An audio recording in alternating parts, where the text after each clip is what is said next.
Tonight on Joynews Prime, Joynews obtains a copy of the Special Prosecutor's Corruption Risk Assessment of the Japan Royalties deal. We'll bring you the details, even as the minority calls for the entire report to be published. We want to see that risk assessment, how it was done, what went into it, the underlying assumptions, the conclusions thereof, and why the Special Prosecutor hasn't published that document. So we have the details and we'll be sharing that with you. Now, the minority is calling for more stringent sanctions for the former PPA boss caught in the contract for sales scandal, as well as the confiscation of his assets. Acted wrongly to extort money from individuals. So that money should be confiscated to the state. Ghana Journalists Association demands full protection for journalists as the December election approaches and asks the police to produce killers of the Tiger Eye PR journalist Ahmed Swale. In business. As gas tanker drivers call out their strike action, some consumers in Kumasi still say they remain stranded over no gas supply. I came here over the weekend and I did not get any gas to buy.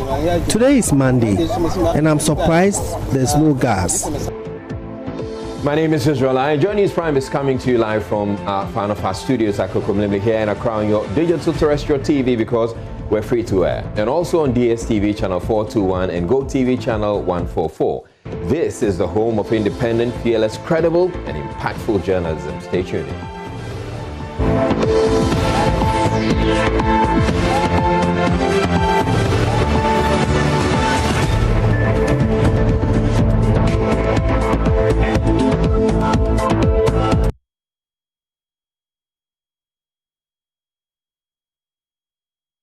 Now, any attack on journalists, especially as we approach the election, will spell incalculable consequences on the nation. These are the words of Ghana Journalists Association President Roland Afilmoni.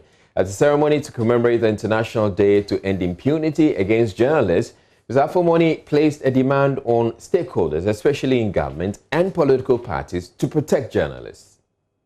Ventilating one's concerns or articulating one's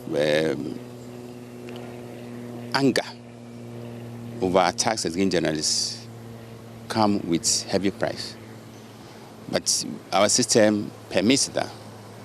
And but this does not obscure the fact that we have challenges. Challenges over attacks and sometimes of scandalous frequency against journalists. So we have a weapon, and the greatest weapon is to expose such attacks, make the loudest noise about such attacks with the hope that it will prompt officialdom, it will prompt the law and order community, it will prompt the citizenry to rally to the defense of journalists. Because journalists are the custodian of freedom. They are also the safeguards of democracy. So once you attack them, then you are endangering our democracy and compromising our freedom. So it is said that a critical element of rule of law is confidence in the law. So confidence in the law should not wobble.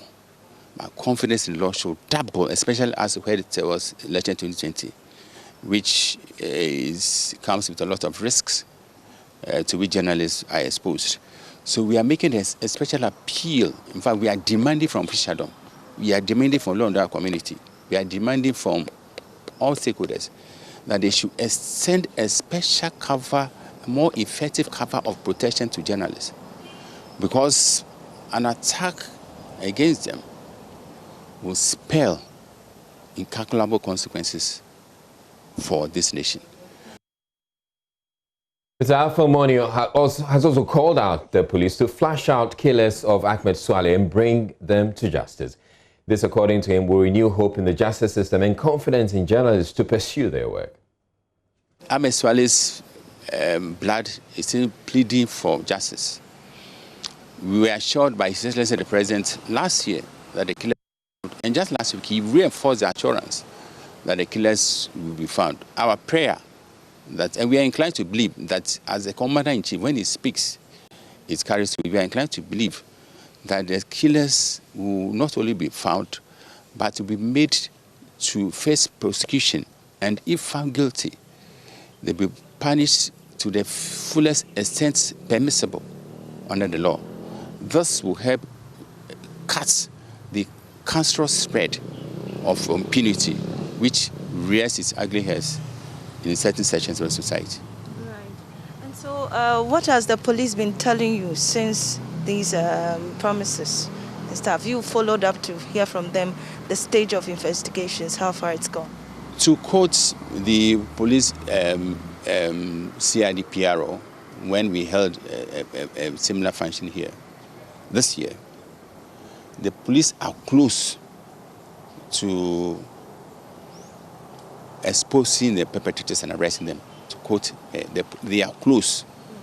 So if we square the assurance from the police with that of the president, it gives us a flicker of hope that something positive will emerge from this case, which tends to give us a bad name and threatens to dim the beacon of our democracy. Speaking on the protection of journalists, the lecturer at the Gimpa Faculty of Law, Justice Remsai, says journalists should not succumb to the pressure of surrendering themselves or the equipment under pressure, except there is backing from a competent court of law. See, they don't have the right because, first of all, it is a private property. Whatever the journalist is using, the gadget, is for the journalist or a private media house or a media house. You do not violate, the Constitution protects not only the privacy of the person, but also the property of the person. So if you are a police officer and in your work, assuming that you are doing a legitimate work, you seize someone's gadget, you have no further authority to by yourself decide what to do with the gadget as far as the content or its form is concerned. And we were in court some years ago, and the decisions will tell you that once you have custody of the gadget, having access to it, to alter or do anything with its content is beyond your control. You need to go to court. In fact, there is even a more radical, decision by the Supreme Court where Justice Duche made it clear that to violate someone's privacy needs first judicial blessing. You need to obtain a warrant from the court to violate the privacy. So even when you are bringing yourself under the exceptions of preventing a crime or public safety, whatnot, the law is that as much as possible, you need judicial blessing first before you do that. So it is completely wrong for a police officer, no matter the rank, to collect someone's gadgets, whatever the person is doing, whether committing a crime or not, and instantly, delete, alter the gadget, either in form or in content in any way. And that is even for general people. Right. So you can imagine for a media person or journalist whose right is protected by the Constitution specifically. Right. Now, the chairman of Parliament's Public Accounts Committee says CEO of the Public Procurement Authority, Ajanim Boateng, should have been banned for life from public office instead of the 5-year ban handed him for the conflict of interest situation he found himself in the contract for sale expose. James Kluche Aveji tells Joynews the 5-year ban is not stringent nor deterrent enough. The start is a good beginning, but I'm wondering why 5 years? Why should he come back to public service in the first place? So he has been asked to be sacked. He has been sacked, so it's a good beginning, but I don't think that after 5 years, he should come back and serve. You think this is too lenient and that it should have been for how long? To me, it should go into his private business. Don't come back to public business. Because who knows how he might come back and do the same thing, or probably do it in a different form. He will learn his lessons, so he should go and do his private business. Also wants the state to go after his assets and recover all the monies he earned from the contracts his private firm got involved in. The monies he made from this dubious action is confiscated. It's sufficient enough. It will serve as a deterrent to other people who might be planning or thinking on the same line. So for me, as the chairman of the Public Accounts Committee, if the money is a state money that he took, he should be surcharged interest should be compounded on the money. But in this case, we cannot say that it took state money, but it acted wrongly to extort money from individuals. So that money should be confiscated to the states. And then there will not be any need to pay interest on that once the money is confiscated. The governing New Patriotic Party is taking a swipe at former President John Mahama for suggesting President Akufo-Addo is presiding over an insecure country. According to Chairman of Parliament's Defence and Interior Committee, Seth Champong, some comment made by the former president about security in the country is unpresidential and without any basis. But what exactly did the ex-president say, and what has been the response of the MPP? Kwekwe Sante has more in the following report. As the country prepares for the 2020 general elections, security has become one of the most important issues for voters. With recent reports of armed robberies and killings in various parts of the country, former President John Dramani Mahama has been accusing President Akufo-Addo of fueling robberies by arming vigilantes who are using these weapons to visit mayhem on the people.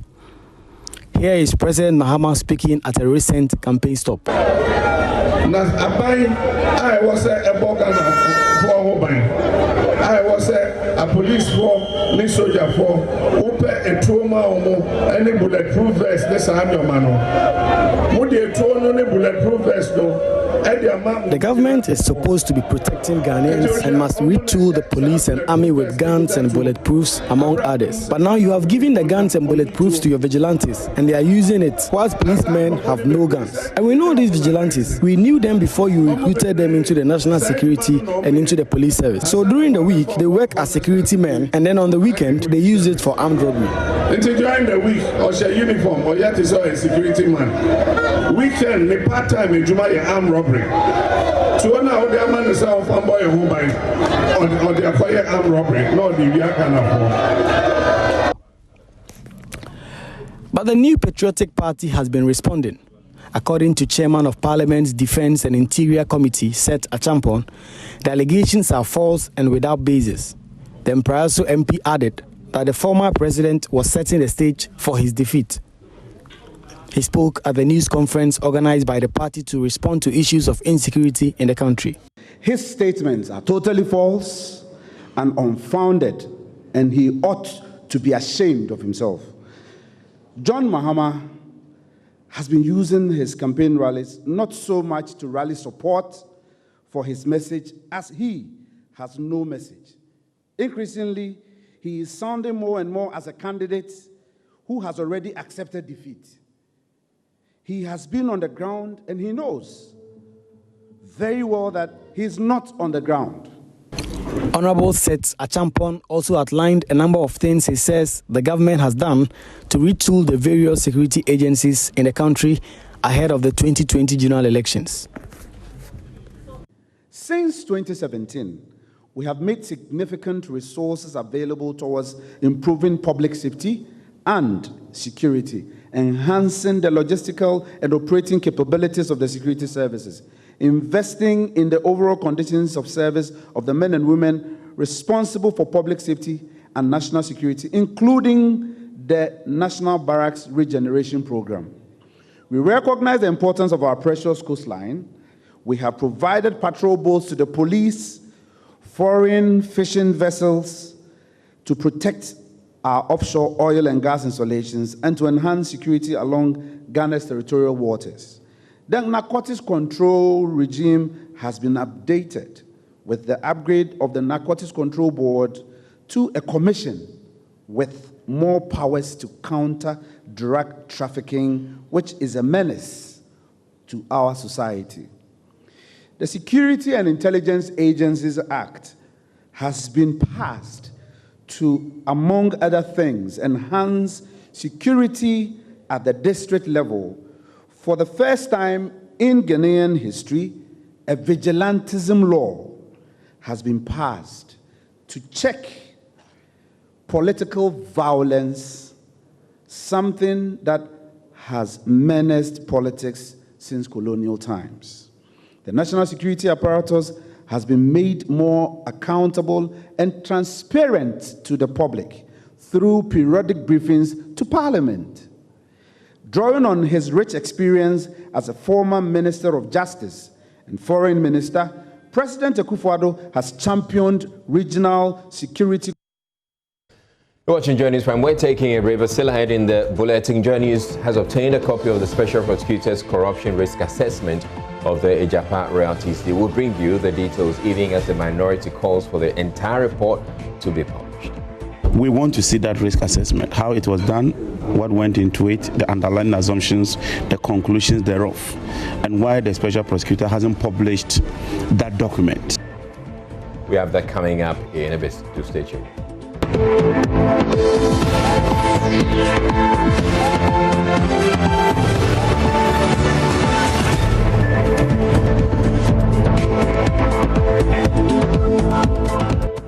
Welcome back to Joynews Prime. Now, Joynews has obtained a copy of the corruption risk assessment conducted by the Office of the Special Prosecutor on the Ejapa Mineral Royalties Agreement, which President Akufo-Addo has directed to be subjected one more time to parliamentary scrutiny.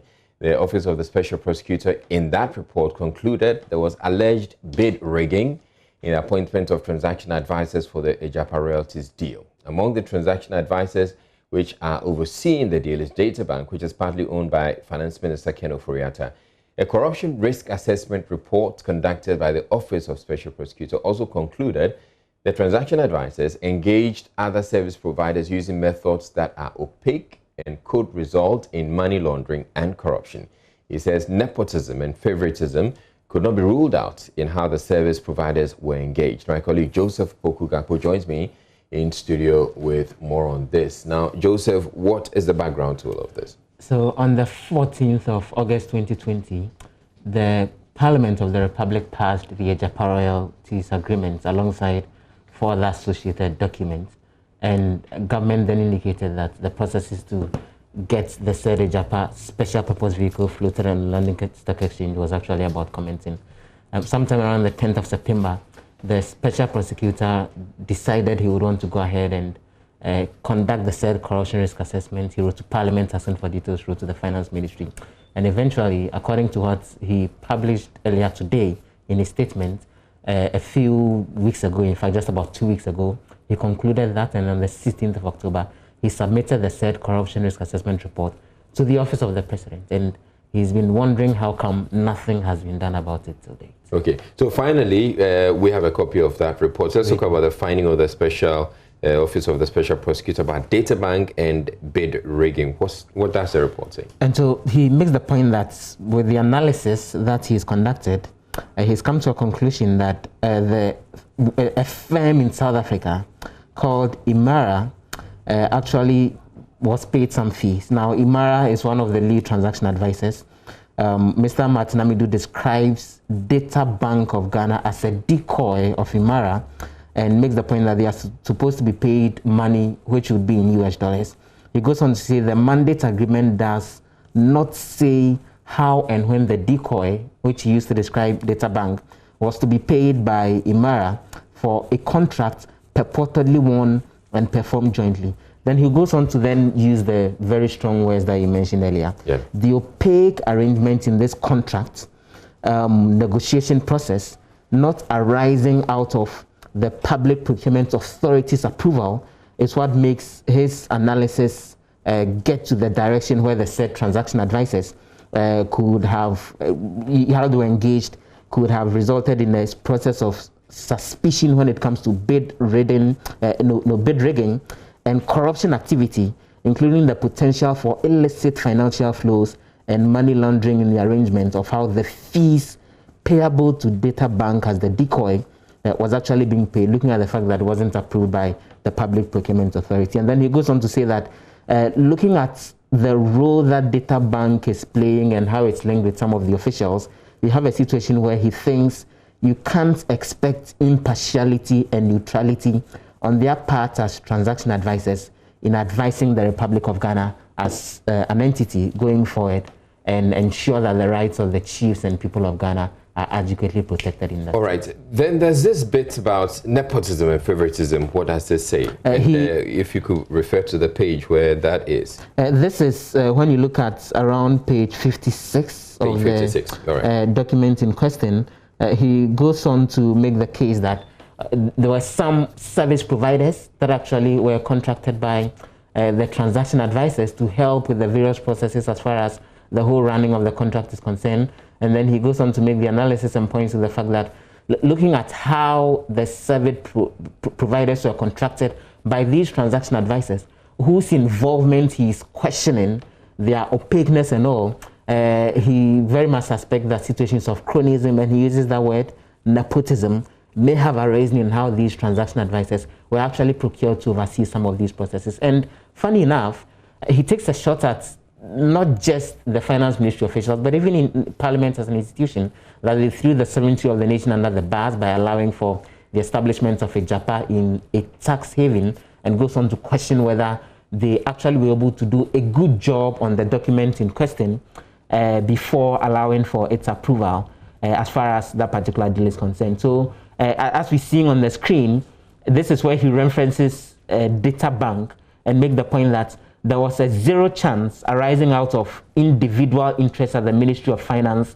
and Imara Data Bank of expecting impartiality and neutrality on the part of the transaction advisors in advising the Republic of Ghana as a national corporate entity representing the unitary interest of its chiefs and people, he goes on to say. And beneath there, he lists out the expected payments that should have gone to the said transaction advisors. So there is a reference of a $15,000 retainer amount, which is supposed to be paid every month, quarterly, for a period of 12 months.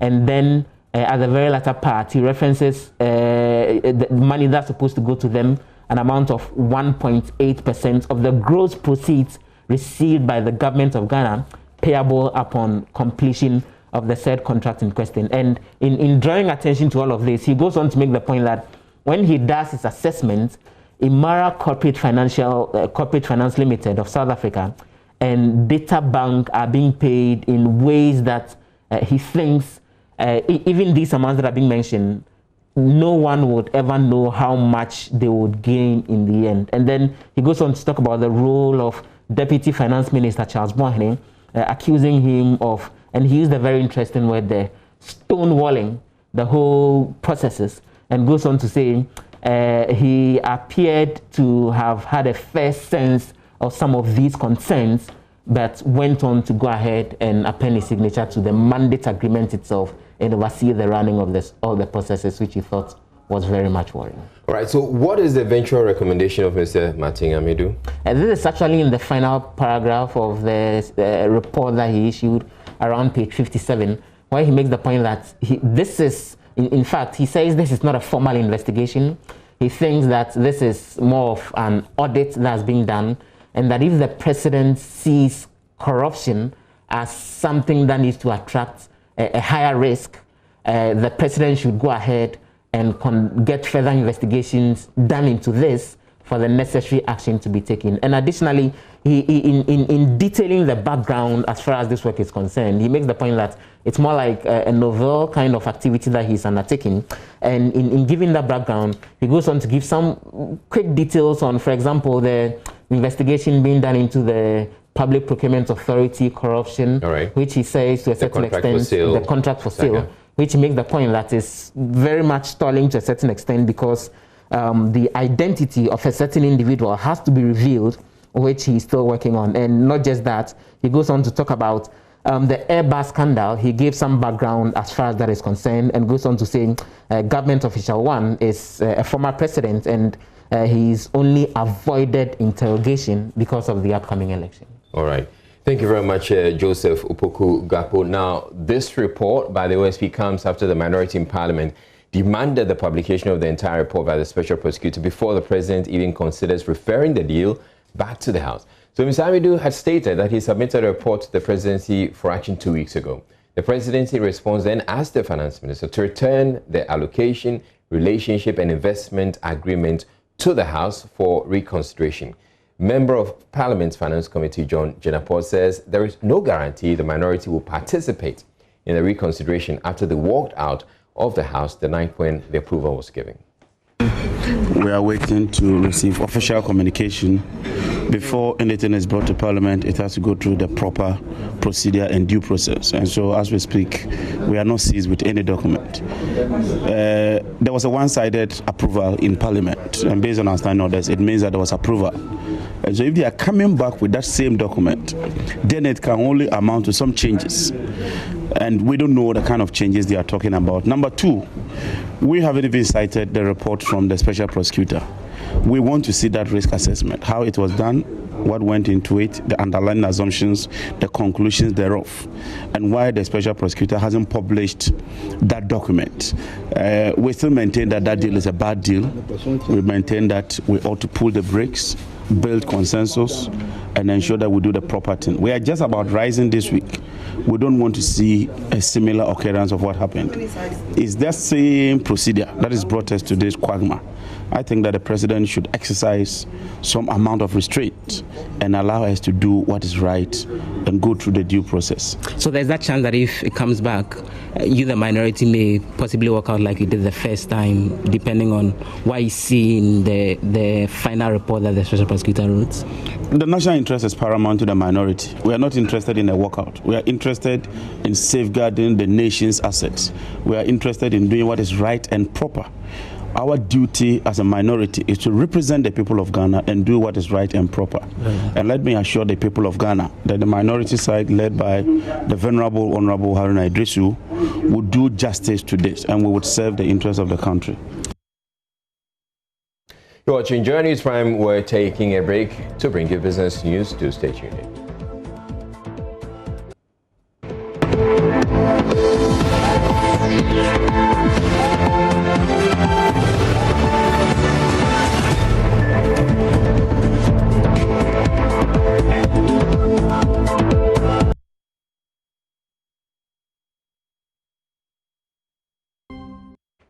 Hello, good evening. It's time for business. I'm Charles Aitib.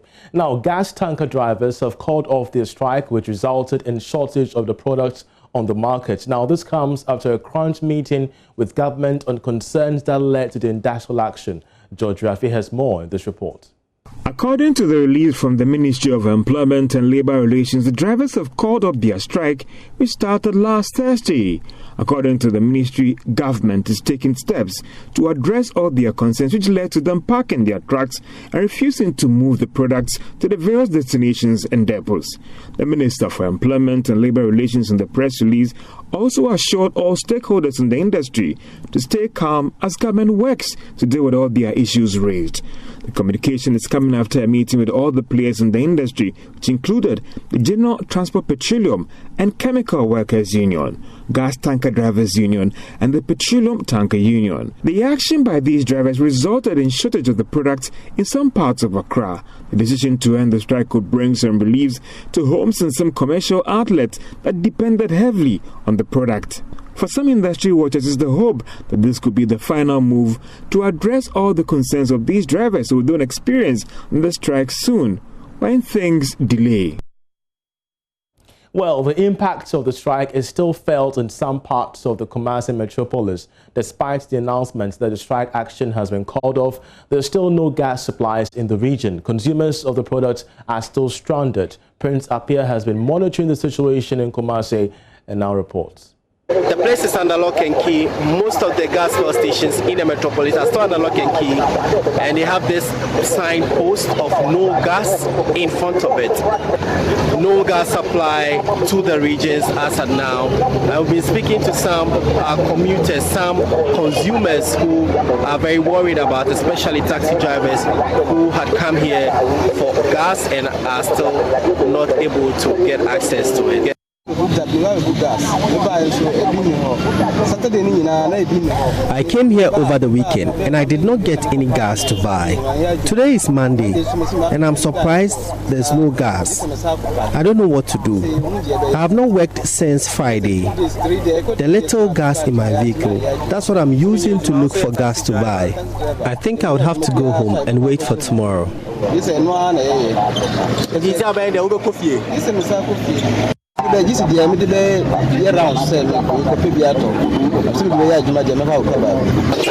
lot of the fuel stations are yet to get supply, and so a lot of consumers are still stranded.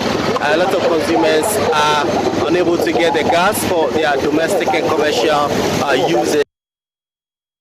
Away from the government says it has advanced about $200 million to the Electricity Company of Ghana to improve its market offering. This was after it settled all of its indebtedness to the company, including the 2.63 billion cedis it inherited on assumption of office. The Deputy Minister of Energy, Joseph Kuju, disclosed this information to Joy Business at the 4th edition of the Ghana Energy Awards organized in Accra. The Deputy Energy Minister also told Joy Business that ECG's coffers holds a credit balance of 500 million cedis. This, he says, forms part of government's efforts to address the woes of the sector.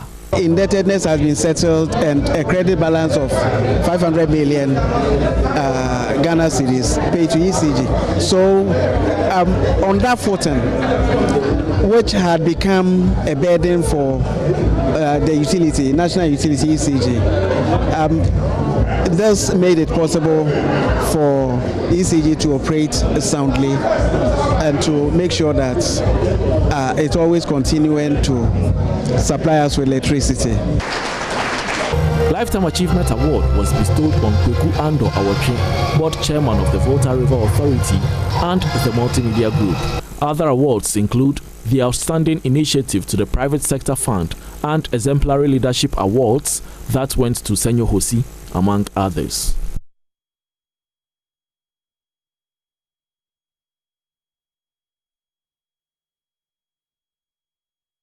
Now, the management consultant, Michael Cotto, is calling for a national investment holding corporation. This, he believes, will leverage strategic investment needs of the nation. He's been speaking with Inshira Ado on The Big Conversation, a segment on the Business Connect show. I think the most important thing we can do is to consolidate the various funds that we've got. We've got a lot of, small, mini funds all over the place. The petroleum funds are there.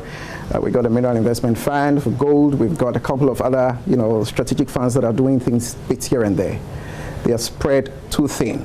The key thing, in my opinion, is to consolidate all of these funds, or as many of them as possible, under a strategic national investment holding corporation. When you do that, you're able to build economies of scale. You're able to build more clout, and you're able to acquire more leverage in the capacity to use these funds to raise more capital, to leverage that clout, to be able to crowd in more private resources in order to be able to do more development in country. So for me, this is extremely important. We need to find a way to consolidate and aggregate all these funds and future funds, and we need to be able to do that by setting up a national investment holding corporation, under which you aggregate not just the funds but also the various talents and the various logistics and other soft resources that are spread thinly all over the place. I think this is extremely important. And you can watch the full interview later tonight on Business Connect, which airs this and every Monday at 9 p.m. on Joy Prime. I'm Charles Aite. That's it for business for this edition. We're back at 8. Right, so we get on with showbiz now. And Becky Bex is here. Hello, Bex. Hello to you. Easy. How you doing? How was your weekend? You're looking radiant, actually, I must say. Thank you. I love your blue. Aw. I wanted to say something, but it's okay. Uncle Ato, the gospel musician, was on Drive Time concert today. He took his turn, and right after the concert, we spoke to him about politics. You know that election 2020 is just around the corner. And he's been talking politics. But before that, the background to the concert, I mean, the concert we're having on Drive Time is to promote peace. Peace, okay. Ahead of the elections. All right. He actually, says something about peace, but something else that he wouldn't engage in is politics because of where he stands as a pastor. All right. So he tells us that, no, I'm not, you know, in a position to endorse any political party. Yeah, I think everybody has a party or people you are, you know, you flow where you vote and things like that. But I think that depending on, because of the nature of our terrain now, you declare your stand and automatically you become an enemy, you know. So I pray that gradually we'll get there, you know. But I vote for people, you know. I'm not partisan, so I look around, think through, see who I think can help, then I vote. So far I'm not strictly partisan, but I'll not be surprised one day, because we've been in student politics before, so as for politics inside the blood. But for now, you know, we are because of where I stand to as a pastor, you know, and a gospel musician, we want to be balanced so we can push the agenda of peace. Whoever is in power, if we have peace, we have development, it is for Ghana. Amen.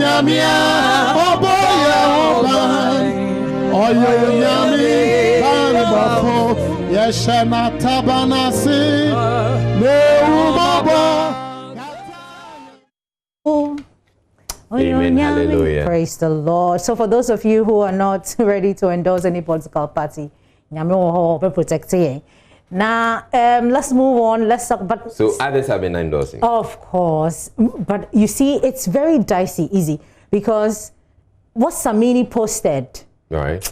You'll be wondering who is that really an endorsement, or who is he endorsing? Who is he endorsing? But he wrote something on his Twitter. He says that these are challenging times for the world. My vote will support leadership that has empathy and serves to create a hopeful future for the next generation. So easy, that's what Samini posted on his Twitter page. It looks like he's preparing to have some songs released towards this election, and people are saying that he has endorsed Nana Addo Dankwa Akufo-Addo. He joins. And then down there, what they've written is Oye Adie Maniyefe. Yeah. Oh, that's Prince David Osei. He has also endorsed, you know. So a lot of these celebrities are coming out now. It looks like something has changed. Well, I mean, we saw that too with... that's the photo. That's the photo Samini posted. And that photo, yes. Then you can say, but I'm also looking at this other photo I've seen on other, you know, some other pages. The MPP has been circulating that. Yeah. And I'm going to show you that photo in a bit, and then you tell me who, because they talk about the super endorsement. Yeah. But they're not saying who it is. They say, watch this space.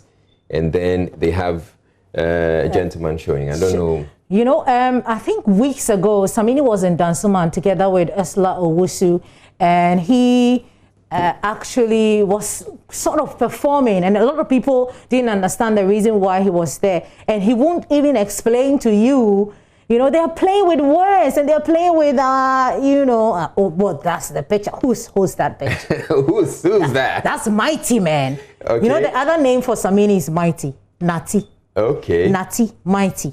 So the NPP has put this out and says super endorsement loading. And it says, watch this space. So, well, let's see. And you know that Samini is currently in Wa at the moment. He is. Yeah, there's a festival that he's supposed to be attending. He'll be performing actually this evening in Wa, and the president is supposed to be attending that particular. Okay. Yes, I've got information. So it probably may mean that, I mean, that announcement could happen there. Could happen there. All right. We'll be watching. Let's since we're talking about the president, you know, his favorite show. See, a lot of people, you people can't forget that we have e-vibes. See, Samini can go ahead and endorse Danado. Yeah. But everybody who sits in, some people call it the Flagstaff House, Jubilee House, however they want to call it. I'm sure if Ikuya Donko comes in, she will say that we'll call it the Ghana House or something. Okay. Whoever sits in the Ghana, Flagstaff, Jubilee House, the favorite show is E-Vibes. And this weekend, we have One Love the Coppola. He tells his story. Me, because I'm making it. I know you used to doubt me. The way they kick his kids, this one is paying you. I'm getting under your skin like. In my whole childhood growing up, even though I can say I was a stubborn child, my father only physically disciplined me once, and that one even wasn't a cane. He just held me in some tight way while he was talking to me. Everything entered into my brain as he was talking, and so I also feel like he showed an example of being able to how to raise children without being violent on them, you know. So it makes me also patient with my children. Yeah, but I miss, there used to be a mango tree back here, straight ahead, big mango tree, and I used to sleep on the mango tree. Right, I hope though there are no surprises, because One Love often tends to pull surprises. So many surprises. That's the reason why you have to tune in to Joynews, 8:30 a.m. on Saturday. Right before news. Are the prices decent enough for? Oh, well, you know, we have to work around it. If you're working with One Love, you have to work around so many things. So we did work around it. Your children can watch in the morning. You know, there's nothing like. Okay. All right. Thank you very much, Becky Bex, for. You look nice. Thank you. The you know, tar is matching. It's so perfect. Okay. Thank you very much. Thank you. Becky Bex, who hosts the President's Federation. Thank you. Thank you.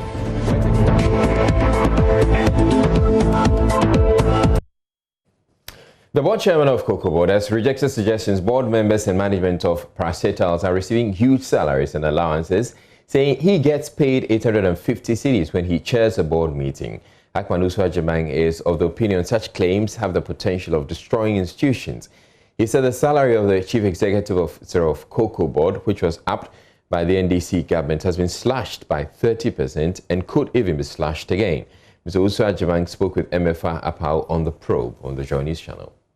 It's very unfortunate that what we sort of do in this country is always to bring institutions down. One, when I sit as board chairman, I get 850 cedis, not even 1,000 cedis, and we sit once a month. But if there are major issues, we follow them. Two, we used to have what they call monthly allowances. That was only 1,200 for the. It has been cancelled. Okay. So it's not as if that the board is sitting there and, as they say in Ghanaian language, chopping the money like that. No. So there's no doubt. In fact, when I drive from here to that place, nobody pays even for my petrol. I don't have a car from Cocoa Board. I don't have a house from Cocoa Board. I don't have anything, and I pay for my own petrol, and we work that way. What happened was that when we took over, we found out it was only the salaries of the top officials, which the previous government had upped so high. Then I was the one who created the confusion, I suppose, by telling the president that the level of salaries there are higher. The president takes only about 29,000, I'm told, and if somebody is taking 50, 70,000, then it needs to come down. And so the board decided to cut off. So how low did it go? Well, I think we cut off 30% or something. Exact figures I don't remember. So that was the issue. And now they have now linked the salaries of the senior staff to the board allowances. But everybody complains that you don't sit on a board like Cocoa Board and then they give you 800 cedis for sitting. So my dear, it is not true that those in the managerial positions are doing anything. What we felt was too high. We asked that it be cut, and it was cut. Nobody stopped us. And if there's need to cut again, we will. But Akman Uswajamang also bemoaned the reliance on syndicated loans each year to pay cocoa farmers in the last 20 years and wants a trend reversed. It's a sad commentary that this nation being a middle-income nation, no matter what level you are, we are not able to put together 1.3 billion to the extent that we have to go and always borrow. And it's not cheap. The last time, I mean, one time, sometimes the expenses and the expenditure and whatever becomes to in excess of $70 million. So I told them, I said it openly, and to some of your younger colleagues, that it's about time we put this together. And so now that the bank system has been cleaned, if the banks in Ghana cannot together put up 1.3 billion, then we are not doing too well. We must change our style as a people, and we must learn to save so that the banks will also have ability to learn.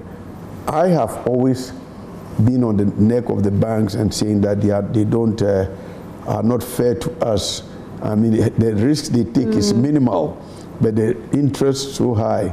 And the interest they charge you sometimes has no relationship to the rate that the Bank of Ghana sort of does. So we need to reform all these systems.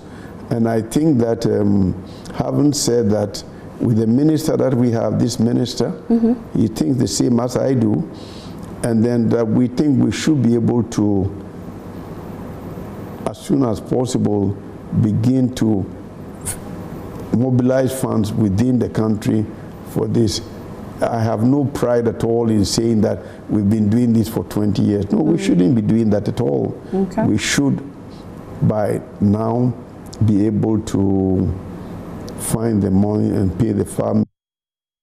The Cocoa Board Chair also revealed a pension scheme will be launched this month to cater for cocoa farmers when they go on retirement. Since we took over, we've been working seriously on it, and with the pensions, National Pension Authority, Regulatory Authority, we are working on it. Indeed, it's taking quite some time because we needed to know that we don't pay the money to anybody else but to the cocoa farmers, and so therefore we needed to have if you like, a register of cocoa farmers and who does what. And we have just finished putting together, and we are also having a cocoa management system that we are also finished. It was launched by Mr. Digital last week. That means the vice president, he's the one. Digitization is his baby, and he launched it. And then we are hoping that before long, before the end of next month, the president will also launch the cocoa farmers pension scheme. I think all the things done, we've got the members of the board of trustees, because cocoa farmers will contribute some amount. We take off a little from what they are paid for their money, and the cocoa board will also help with it, and the totality of this then would go to a board of trustees who will then manage it. And you have to make sure that you get one distinguished and serious people to manage the whole issue. Otherwise, you're going to get yourself into problems. And we had to always dot the I's and cross the T's and to make sure that they do it. So I believe that before the end of next month, and pretty soon, maybe earlier, the president will launch the pension scheme for cocoa farmers. Like Ahmed says, this year of roads agenda is impeded by unauthorized construction and buildings in designated road construction sites. Deputy Minister of Roads and Highways, Kwabena Owusu Eduomi, says the practice, if not stopped, will continue to hinder development. Prince Appiah has more in this report. The NPP government last year declared 2020 as the year of roads. Officials say some communities are yet to benefit because they have many unauthorized buildings sitting in road construction paths. Sector Minister Kwabena Owusu Eduomi warns the practice must stop. The challenges that I'm having and the people are having is that some of their building structures are in the roadway, are within the roadway. Usually pillars are installed to show where your plot ends. There are some people who go beyond where the pillars have been put up. The pillars, you can easily move it. You move it and come in the roadway and fix another pillar. But whenever the roads are to be done, the general plan is there. When you go to the assemblies, they have the general layout. So when the assembly officers come and they put the layout there, they put their tips, they will realize that you have taken part of the road for your property. And this is the problem. At times, it's selfishness. So we are appealing to everybody who is having a building structure in the roadway to allow us to take it off so that we can have our road through, so that we do not impede the progress of work so far that the contractor is moving on with these projects. Mr. Owusu Diomi was opening a new market for the Asotwe community in the Juso municipality. I realized that my market women, my mothers and my sisters were suffering too much in the sun and in the rain. So I decided to now start with the sheds, speed up with it, complete it, bring them in, then I move back to the stores to complete them. Traders were left at the mercy of the weather, putting them under health and sanitation risk. Queen Mother of the Asotwe Market, Abna Educhumwa, is excited by the project.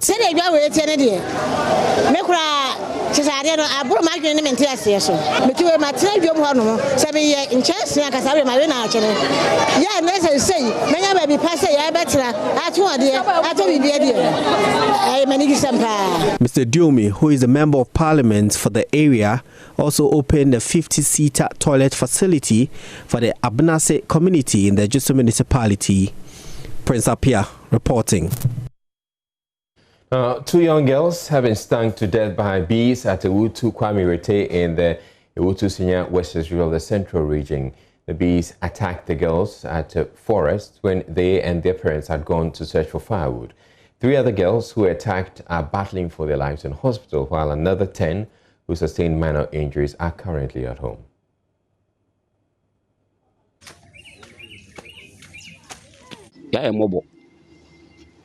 The hospital crowd when if you buy no grapple. In his can do uncle be the nuance she near me miano. A drew quite better time of being ye young farman. The many we are near the study be assassin no cake. Umiano no on Tiapo. The young one boy, they are mobile. Yes, strong, Yami strong. You will crap. Ijiano Bubuno, yes, I remember. School Kankra, na balance. Is only she or by a view. Yes, so Yamida was me. Oh, be more that me be momida. Me blap any be bruno so we. It is I manage and quarry. Blap any big boon, why papa piano so we. They seem to any yes, young hospital. Yet in whom's on so we. Nipples suffer from me down with this year. Is an abuse I me nana. Ye mobile power gra. Ye mobile papa. Of them quasi is ando. Why? Me mammy no effing. As they are meant to make of a dear. They may hear a mumbo, I saw a mumbo. Now, Miss Minya been to a drobin.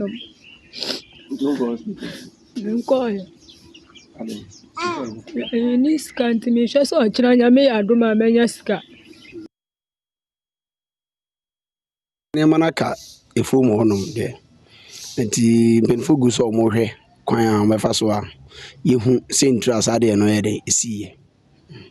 But they mean, but in Tien Mania, say, almost say, Bibi womb, the address a bit to Hanamo. Zenia Niamaka, a full money there. Nebi free we say e call no ko yi apaye ho no da no mu ye no ye si omu because na omusa ba ko na fe no ko nya 12 years na ba ko so e ko 3 years nti da na yigina so si omu me no nyina me kai say be ye 5 years ni na papa peni bi ono so ne yere e ko to mu we fu mu sa the same area enye area ho no so a different place. No, no, so yeah, and ye, a man so free. I know they mean to me, some more Hana because of being maybe you move from where they are mobile. Obianim. Wedding, ama bayo ano ne ma, ne ombedi. Ene ne omo de beko hospital kura ye den amom. We take a break now, bring you more business news.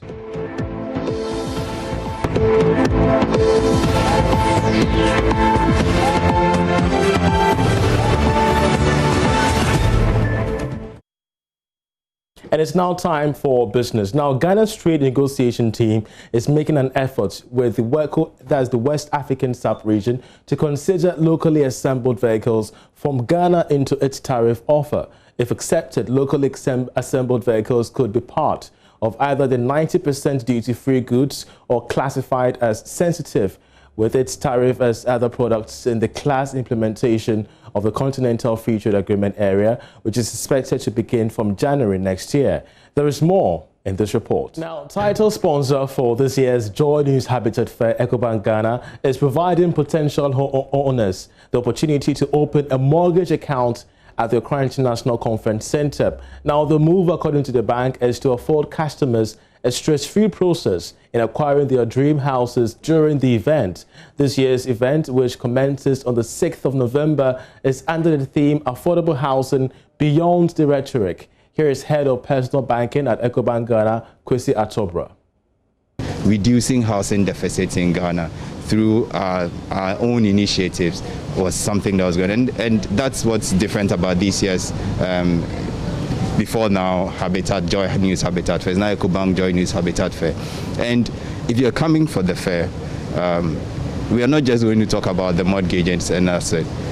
We are bringing all the other products that we have on board as well. So when you come and you visit Ecobank, you can open an account there, and then you can request for a loan if you already have an account. Of course, if you are not our customer, then we would want to onboard you, and for you to become our customer, then we can also open up and let you know all the other things that are available. You're also saying that you can be able to open an account right and there? There and there. We have an account called the Express account. All you need to open that account is your phone number. So you onboard it right there. Then later on, if you want to upgrade to a full-fledged account, you can walk into any of our branches or even go online to ecobank.com and then complete an account opening form right from the comfort of your home. You can do all of that. Well, and that'll be all for business. I'm Charles Aite. Many thanks for watching.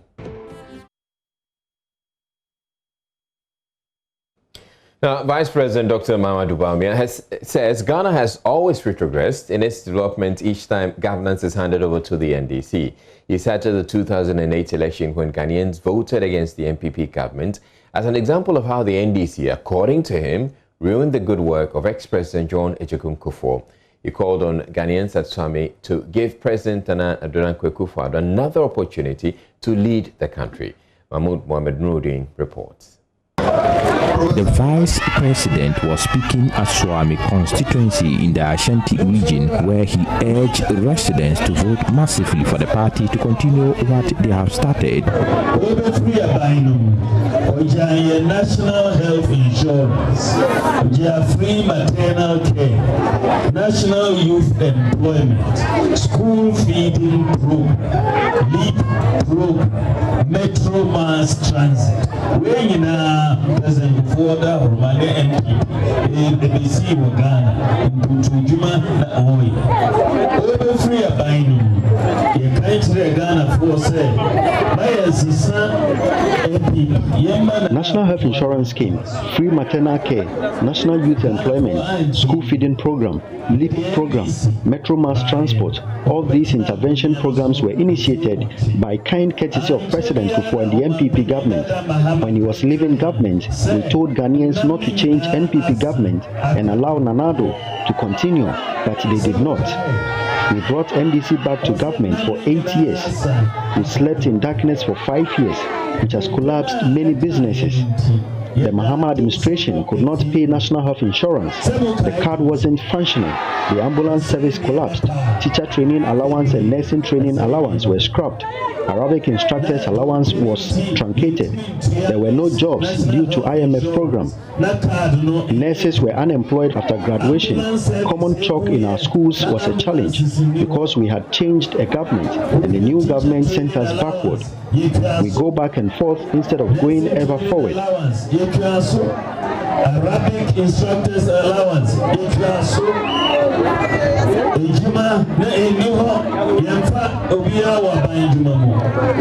This is a very IMF program.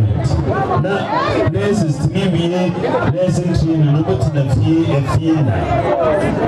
We are talking school. Na aye problem. Na ya sisa abai. Na aba. Na di akwe. Yekwe name kakra. Na ya sandwich.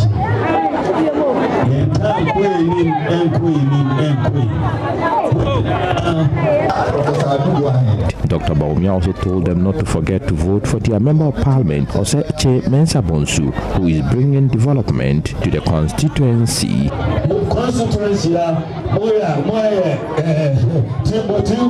Because 4 hospitals,